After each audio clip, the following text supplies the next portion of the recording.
ان سے ملاقات کریں گے حضرت علامہ سیف اللہ علی صاحب سے تمرکٹی کا قصہ کیا بڑے بہار ہے. آئیے بڑے ادب کے ساتھ یو پی کی پاکیزہ شخصیت کیوں کہا جائے؟ اپنے گھر کی پاکیزہ شخصیت جو ضلع میں نہیں بلکہ محبت کا تعلق ہے. سرکار نے مشن کا جو کام انہوں نے کیا آج جا کر بھی سرکار کرتا ہے کہ مشن پر کام کر رہے ہیں. بھائی کا اخلاص و محبت حبیب سنت حضور علامہ مفتی محمود برکات مصباحی قابلہ منزل اللہ علیہ کا استقبال کرتے ہیں. آئیے محبتوں کے ساتھ اور نام لگائیں استقبال والے نعرے تکبیر اور محبت سے نعرے رسالت ان سے حضور امام ملت جشن رسال مدن کے نعرے تکبیر نعرے رسالت.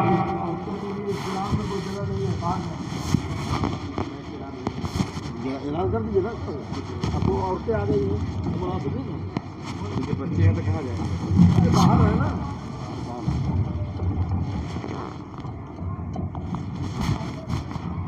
اس میں تھوڑی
ہم سب کی حاضری کو قبول فرمائے ہم سب کے اوپر حضور امام عزت کا روحانی فیضان جاری فرمائے۔ ہم سب کے لیے یہ سعادت اور خوشی کی بات ہے کہ آج کے اس اجلاس کی سرپرستی سب لوگ کھڑے ہو کر خطیب الہند کا استقبال کیجیے۔ نعرہ تکبیر، نعرہ تکبیر، نعرہ رسالت۔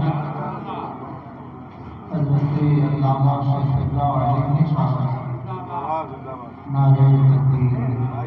تشریف رکھیں۔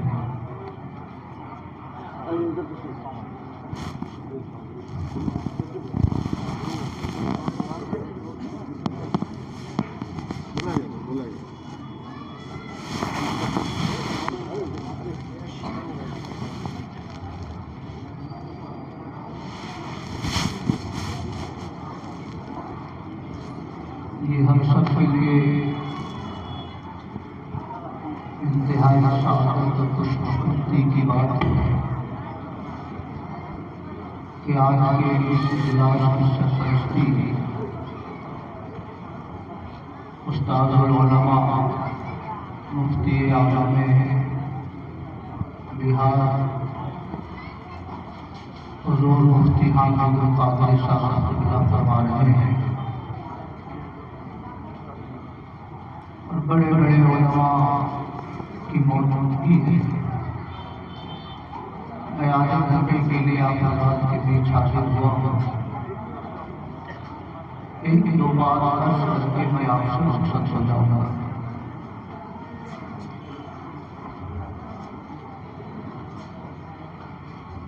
امام مالک رضی اللہ تعالی عنہ فرماتے تھے، من تفقہ ولم یتصفح تفسق، جس نے علم فقہ حاصل کیا مگر علم تصوف حاصل نہ کر سکا، وہ فسق میں مبتلا ہو گیا۔ ومن تصوف ولم یتفقہ تزندق، جس نے علم تصوف کو حاصل کیا مگر علم فقہ کی روشنی سے محروم ہوا، محروم رہا، وہ زندیق ہو گئے۔ ومن جمع بینہما فقد تحقق، اور جس نے علم فقہ اور علم تصوف دونوں حاصل کیا اس نے حقیقت کو پا لیا، وہ حقیقت کی راہ پہ چل پڑا۔ امام مالک رضی اللہ تعالی عنہ کی اس قول کو ملا علی نے مرقات المفاتیح میں نقل کیا ہے، امام عبد الوہاب شعرانی نے الطبقات الکبریٰ میں نقل کیا ہے۔ اس قول کا معنی یہ ہے کہ اگر کوئی علم شریعت حاصل کرے مگر علم طریقت سے بے خبر رہ جائے تو وہ انسان بھی منزل تک ومن تصوف ولم یتفقہ، اور جس نے علم طریقت کو حاصل کیا مگر علم شریعت کی روشنی سے محروم رہا، ایسا شخص زندیق ہو جاتا ہے، جہنم کی راہ پہ چل جاتا ہے۔ میرے بھائیوں، آج بھی ایسے صوفیاء کرام آپ کو مل جائیں گے جو معاشرے میں بڑی قدر کی نگاہ سے دیکھے دیے جاتے ہیں، مگر کبھی کبھار وہ کہتے ہیں کہ نمازوں کی کیا ضرورت ہے؟ جو نماز رکوع سجدے والی پڑھی جاتی ہے یہ تو دکھاوے والی نماز ہے۔ ہم دل والی نماز پڑھتے ہیں اور ہر لمحے اللہ کی عبادت میں مصروف رہتے ہیں۔ میرے بھائیوں، صوفی ہو کر نماز کو غیر ضروری کہنا، روزے کو غیر ضروری ٹھہرانا، غیر محرم عورتوں سے سلام و مصافحہ کو جائز کہنا، یہ نحوست ہے اس بات کی کہ اس نے علم طریقت تو حاصل کیا مگر علم شریعت سے وہ محروم رہا۔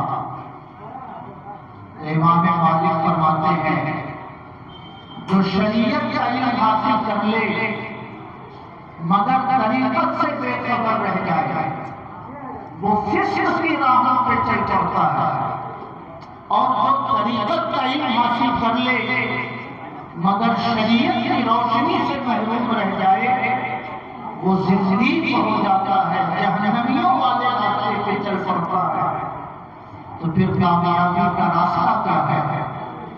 فرماتے تھے وَمَنْ جَمَعَ بَيْنَهُمَا فَقَدْ تَحَقَّقَ، جو شریعت اور طریقت دونوں کا جامع ہوتا ہے وہی در حقیقت منزل تک پہنچنے والا انسان ہوا کرتا ہے۔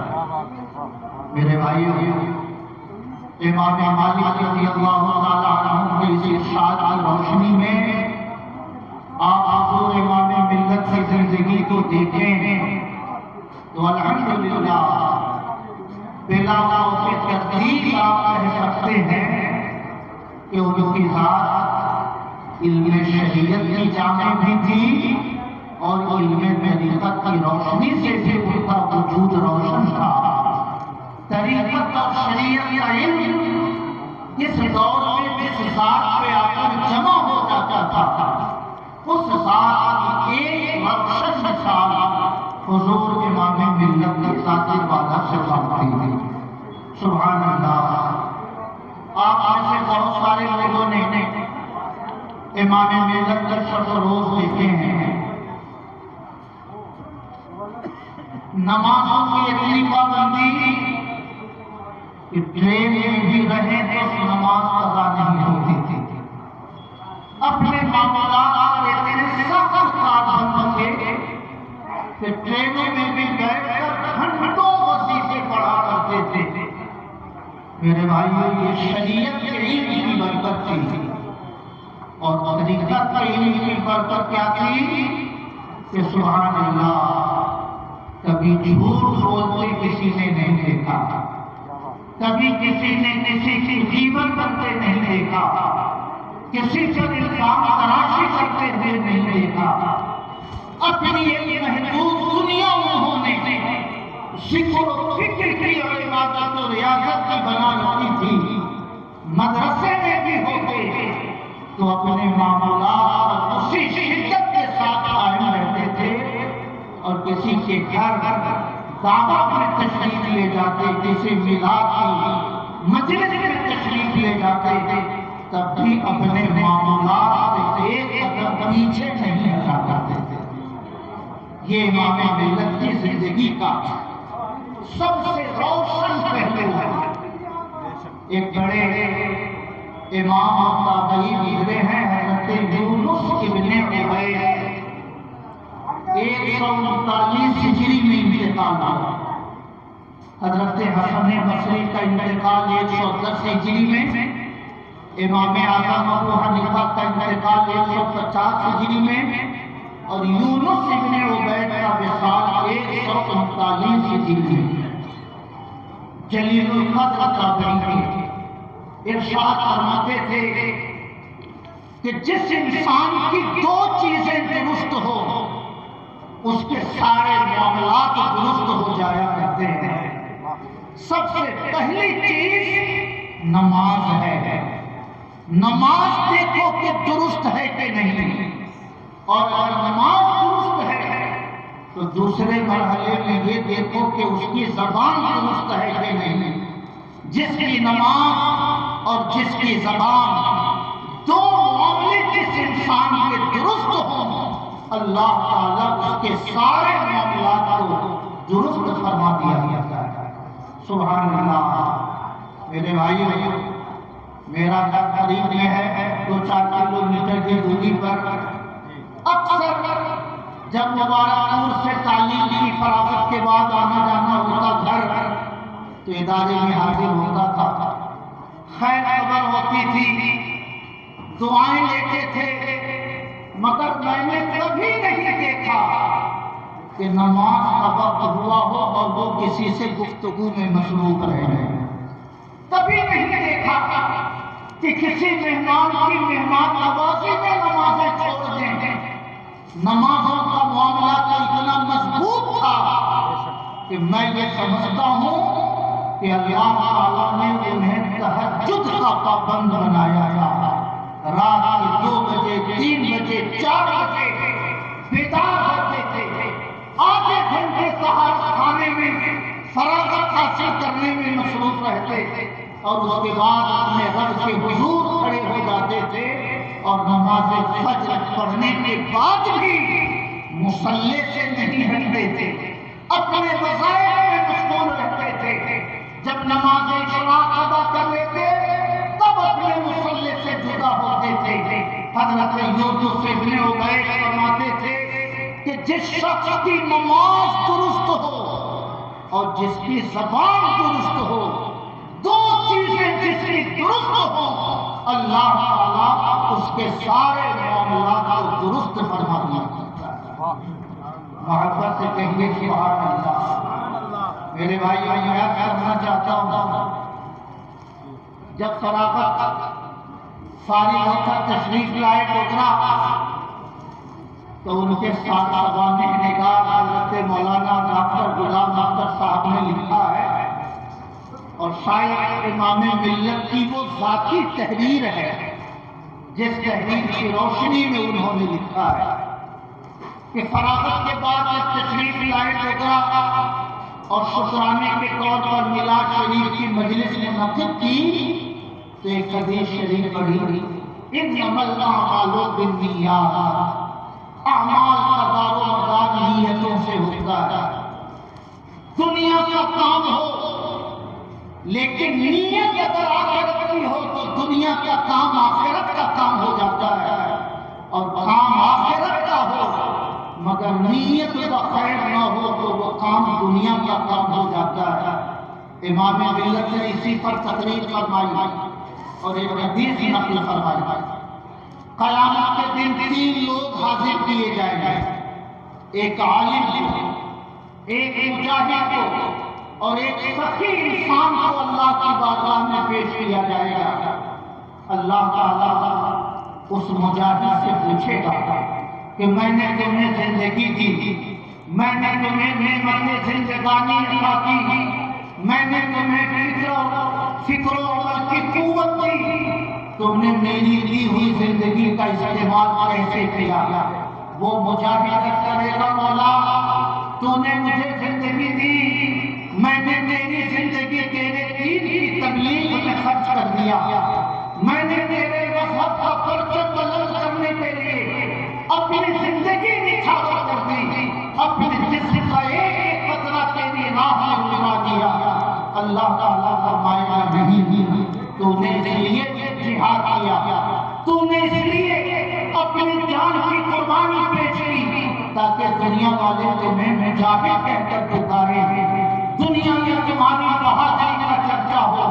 فَقُلْتُ فِي الدُّنْيَا، دنیا میں تمہیں مجاہد کہا جاتا تھا، دنیا میں تمہاری بہادری کا چرچا ہو چکا. اب میری بارگاہ میں تیرے لیے کوئی عذر نہیں ہے.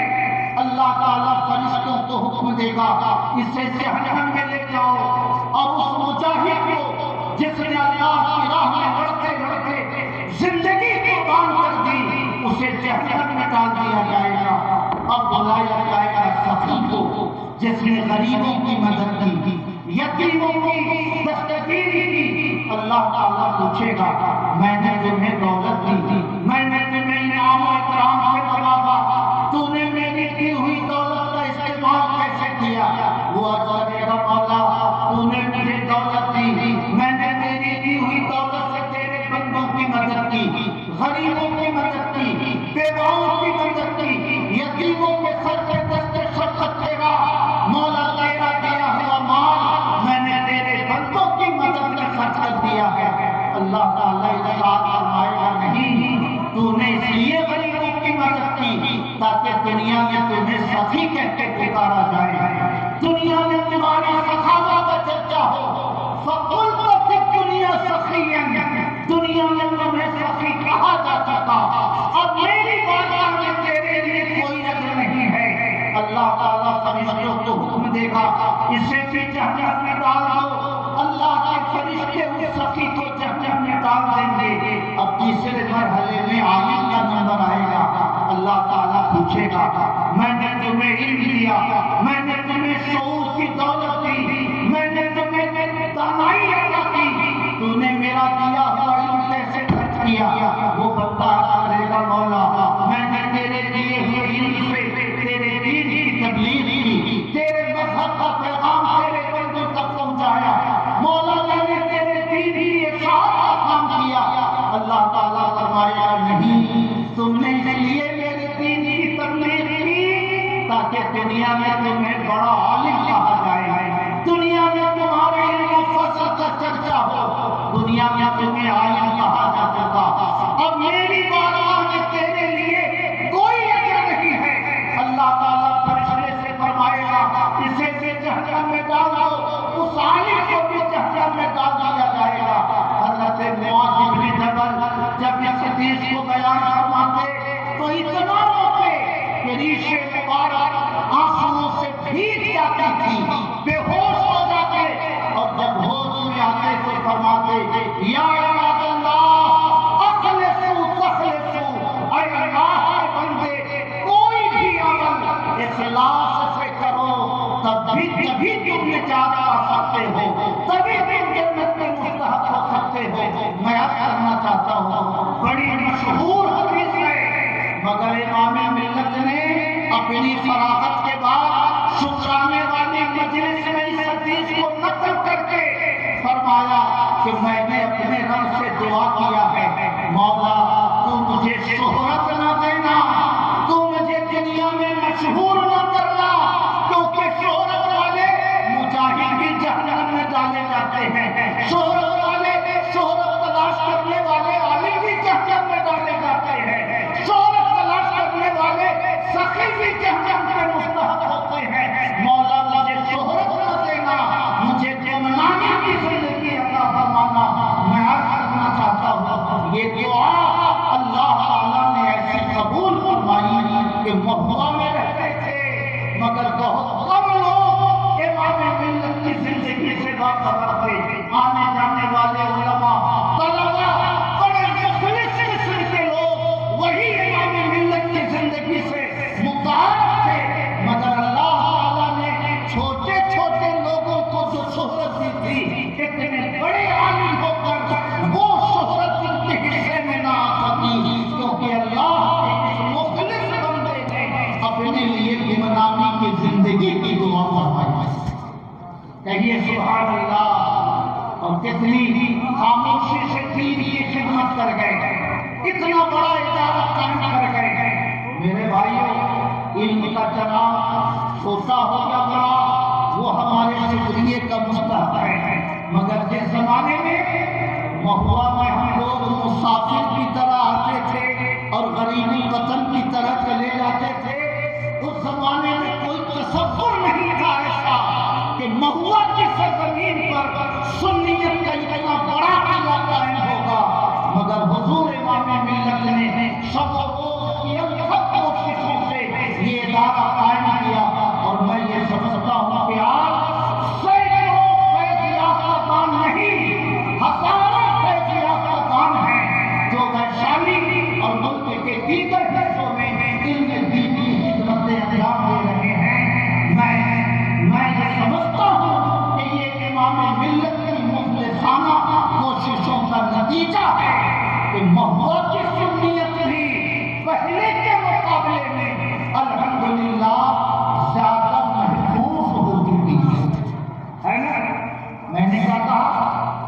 پہلے کے مقابلے میں الحمدللہ مہوا کی سنیت زیادہ محفوظ ہو چکی ہے.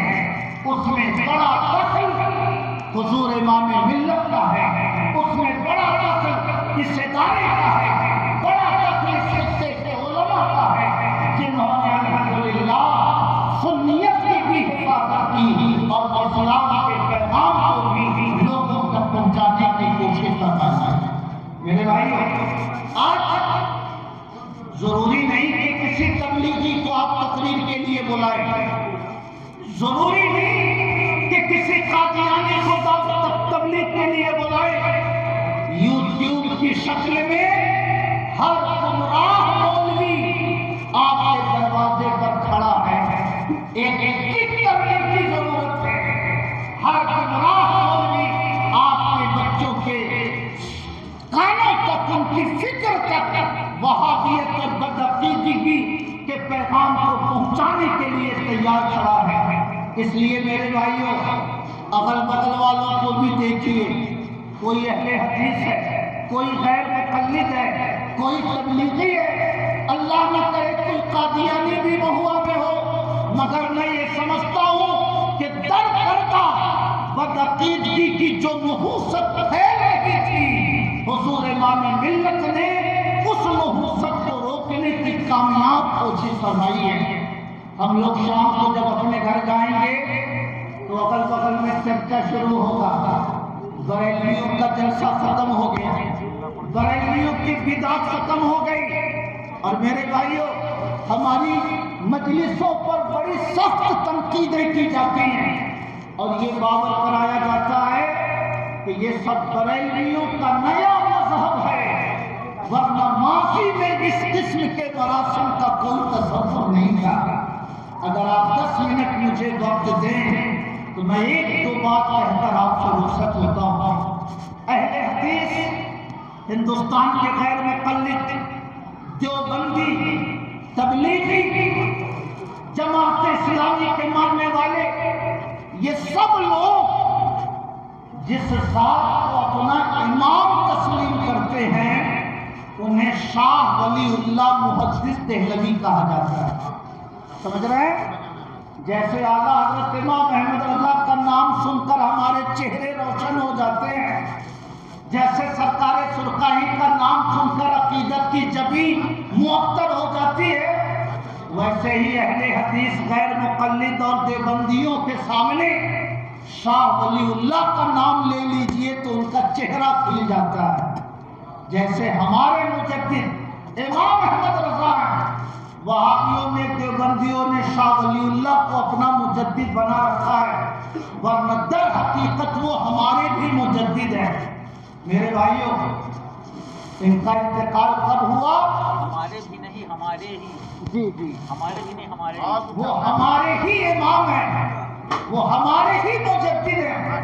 شاہ ولی اللہ کا انتقال کب ہوا؟ 1176 ہجری میں. کب ہوا؟ 1176. اور اعلیٰ حضرت پیدا ہوئے 1272.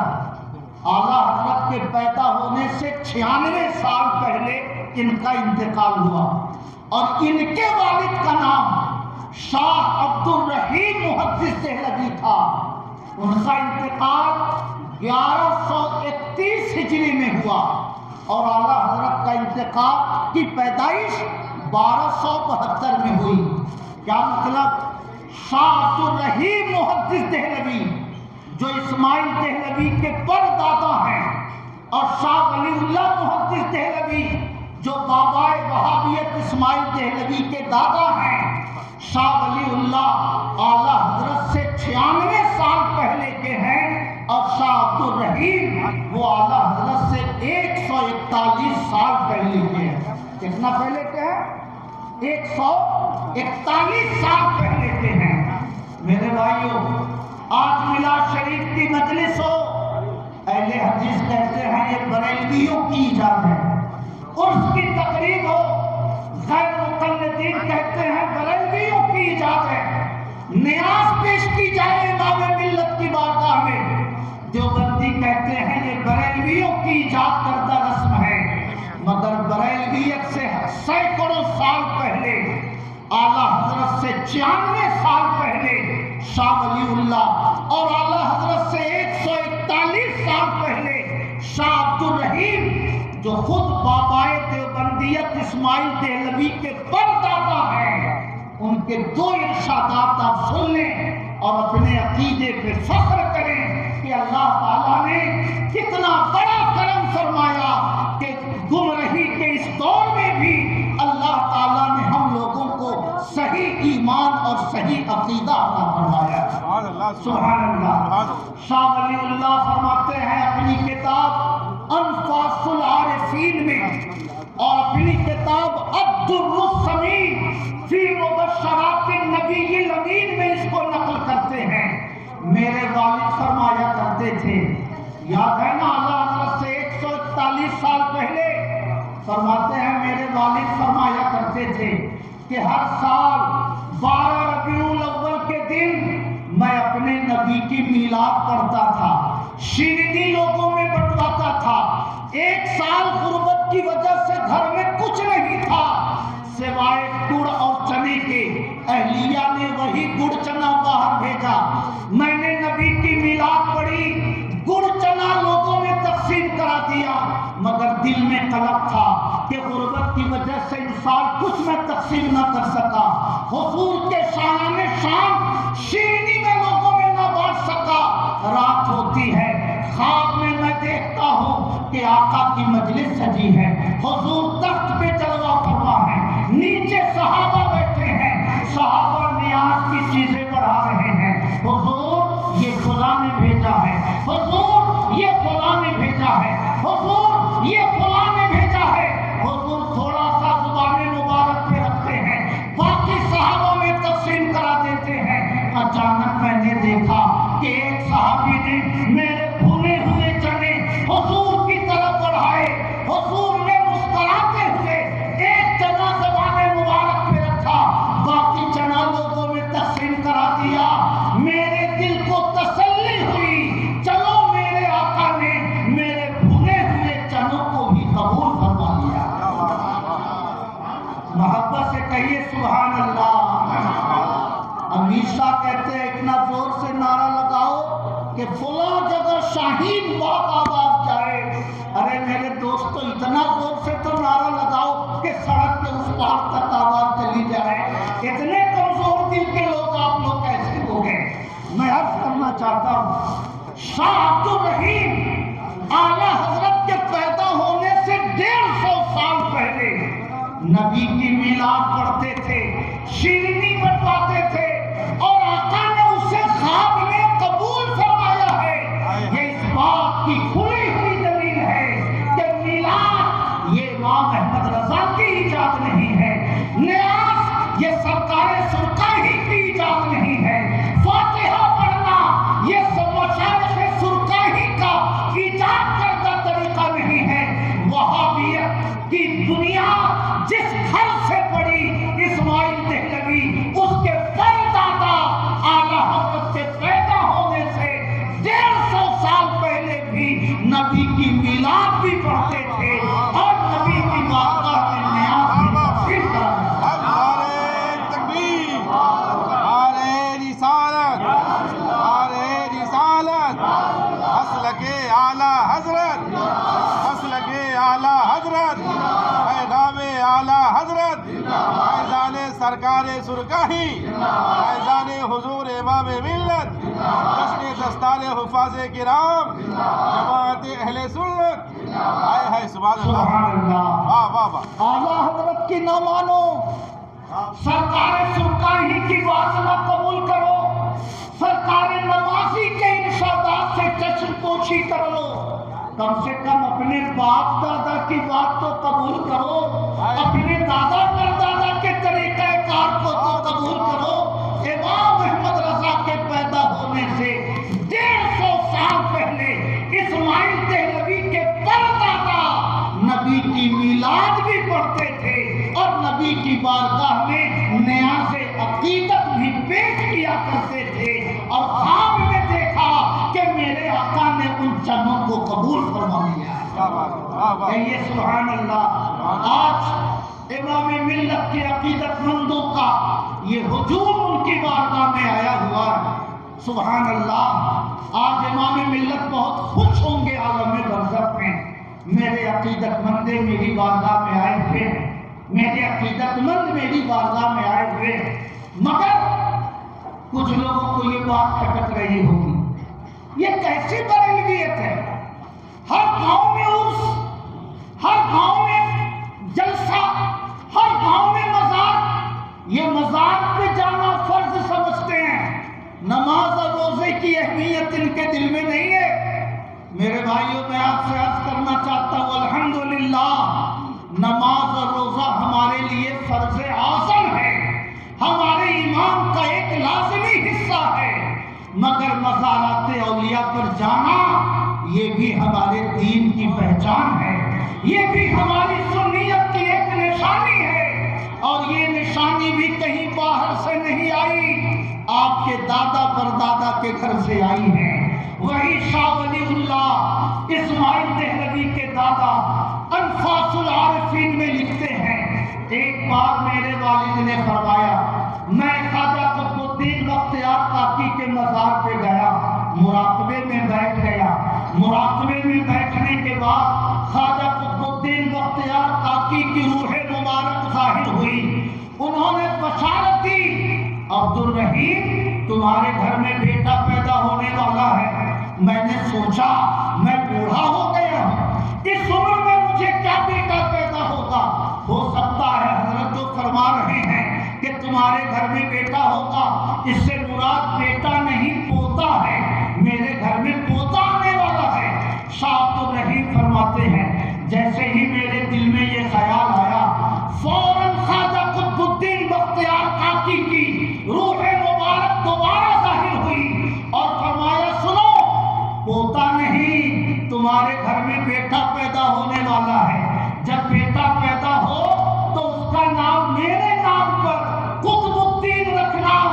شاہ عبدالرحیم فرماتے ہیں میرے والد گھر آ گئے، یہ بشارت بھول گئے، اس زمانے میں تو ان کی جو پہلی اہلیہ محترمہ تھی ان کا انتقال بھی ہو چکا تھا، مگر قدرت کا فیصلہ دیکھیے، فرماتے ہیں شاہ عبدالرحیم کہ اخیر عمر میں مجھے دوسری شادی کا خیال آیا، میں نے دوسری شادی کی، اسی سے بڑا بیٹا ولی اللہ پیدا ہوئے، چھوٹے بیٹے اہل اللہ پیدا ہوئے، مگر جب شاہ ولی اللہ پیدا ہوئے تو خواب بھول چکے تھے، بشارت ذہن سے غائب ہو گئی تھی، بھول کر ان کا نام ولی اللہ رکھ دیا، مگر جب اخیر وقت میں یاد آیا کہ خواجہ قطب الدین نے کہا تھا کہ میرے نام پہ نام رکھنا، تو وہ تلافی مافات کے لیے اخیر زمانے میں مجھے قطب الدین ولی اللہ کہہ کر پکارا کرتے تھے۔ کہیے سبحان اللہ۔ میں آپ سے عرض کرنا چاہتا ہوں، خواجہ قطب الدین کے مزار پر جانے سے اگر شاہ عبدالرحیم محدث دہلوی کا ایمان کمزور نہ ہوا تو امام ملت کی بارگاہ میں آنے سے ہمارا ایمان کیوں کمزور ہو جائے گا؟ شاہ عبدالرحیم خواجہ قطب الدین کے مزار پر جاتے تھے، مراقبے میں بیٹھتے تھے، یہ تو اہل سنت کے لیے سند ہے، آپ کے پردادا کی سند ہے کہ اعلیٰ حضرت کے پیدا ہونے سے ہزاروں سال پہلے بھی بزرگان دین کے مزارات پہ جانے کا طریقہ رائج تھا، اور خود اسماعیل دہلوی کے پردادا خواجہ قطب الدین کے مزار مبارک پر جایا کرتے تھے۔ کہیے سبحان اللہ۔ اور بیٹا پیدا ہوگا کہ بیٹی، یہ غیب کی خبر ہے کہ نہیں؟ ہے نا غیب کی خبر؟ اگر شاہ عبدالرحیم کا عقیدہ ہوتا کہ اللہ کے نیک بندوں کو غیب کی خبر نہیں ہوتی تو اس بشارت کو وسوسہ شیطانی سمجھ کر مسترد کر دیتے، اپنے بیٹے سے بیان نہ کرتے، بیٹے سے بیان بھی کر دیا تو ایک مجدد بیٹا شرک کی باتوں کو اپنی کتاب میں نقل نہ کرتے، مگر نقل کیا، اور آج بھی انفاس العارفین میں یہ واقعہ ان کے مکتبہ فکر کے لوگ بھی چھاپتے ہیں، بیچتے ہیں۔ اس کا مطلب یہ ہوا کہ اسماعیل دہلوی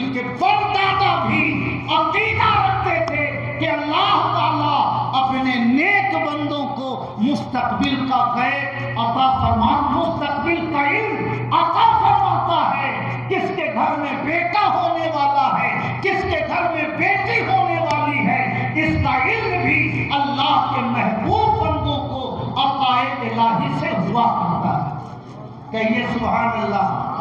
اور یہ تو اعلیٰ حضرت سے 150 سال پہلے کی بات ہے۔ امام شافعی رحمۃ اللہ علیہ 204 ہجری میں انتقال ہوا، سب انتقال ہوا 204 ہجری میں انتقال ہوا۔ ان کے زمانے کے بزرگ تھے شیخ معروف کرخی، کیا نام تھا؟ شیخ معروف کرخی، 200 ہجری میں ان کا انتقال ہوا، یعنی امام شافعی سے 4 سال پہلے۔ امام شافعی رحمۃ اللہ علیہ کا یہ قول امام ابن جوزی نے مناقب و معروف الکرخی میں نقل کیا ہے کہ امام شافعی فرماتے تھے قبر معروف الکرخی تریاق مجرب لاجابت الدعاء، معروف کرخی کی قبر دعاؤں کی قبولیت کے لیے تریاق مجرب ہے۔ سبحان اللہ۔ امام شافعی کا یہ ارشاد اس بات کی دلیل ہے کہ امام شافعی شیخ معروف کرخی کے مزار پر جاتے تھے، دعائیں کرتے تھے، دعائیں قبول ہوتی تھی، تبھی ارشاد فرمایا کہ قبر معروف الکرخی تریاق مجرب لاجابت الدعاء، معروف کرخی کی قبر دعاؤں کی قبولیت کے لیے تریاق مجرب ہے۔ کہیے سبحان اللہ۔ اس لیے مہوا کے مسلمانوں سرکار سرکاہی کی چوکھٹ کو اتنی مضبوطی سے تھامے رکھو کہ ہزاروں نائک آتے جاتے رہیں، ہزاروں انجینئر محمد علی مرزا گمراہ کن باتیں کرتے رہیں، مگر سرکار سرکاہی کی چوکھٹ کو اتنی مضبوطی سے تھامے رکھو کہ آسمان اوپر سے نیچے ہو جائے، زمین نیچے سے اوپر چلی جائے، مگر اپنے ایمان اور عقیدے کی بنیادوں کو کمزور نہ ہونے دینا اور اپنے دل میں یہ وسوسہ پیدا نہ ہونے دینا میرے نوجوانوں کہ ہم کسی نئے مذہب کے ماننے والے ہیں، ہم کسی نئے فرقے کے لوگ ہیں۔ الحمدللہ دنیا کا سب سے پرانا نظریہ جو صحابہ کا نظریہ تھا، تابعین اور تبع تابعین کا نظریہ تھا، اعلیٰ حضرت کا کرم ہے کہ انہوں نے وہی نظریہ ہم سنی مسلمانوں کو عطا فرمایا ہے، اور امام ملت کا کرم ہے کہ اسی راستے پہ چل کر ہم لوگ زندگی گزار رہے ہیں۔ میرے بھائی وقت زیادہ ہو چکا ہے، اور ابھی ہندوستان کی بڑی مشہور شخصیت دنیا کتابت میں جن کے نام کا سکہ چلتا ہے، حضرت علامہ مولانا سیف اللہ علیوی صاحب کا شاندار خطاب ہونا ہے، اور ساتھ ہی ساتھ حضور مفتی حامد القادری صاحب مدظلہ العالی کی دعا بھی ہم سب کو لینی ہے، اس لیے چلتے چلتے میں اسی بات پر اپنی گفتگو ختم کرتا ہوں۔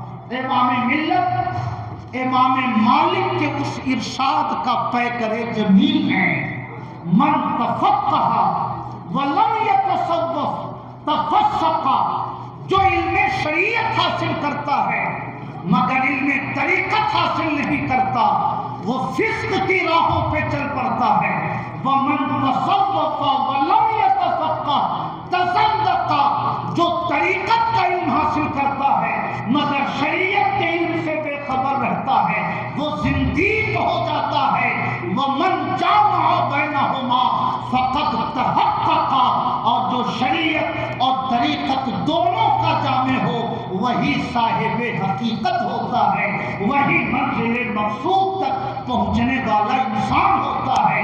الحمدللہ اس عہد میں اس جملے کی چلتی پھرتی مثال بہت ساری شخصیتیں ہیں، خصوصی طور سے امام ملت کی ذات اس جملے کا آئینہ دار ہے۔ یہ جملہ ان کی ذات پر 1000% منطبق ہوتا ہے۔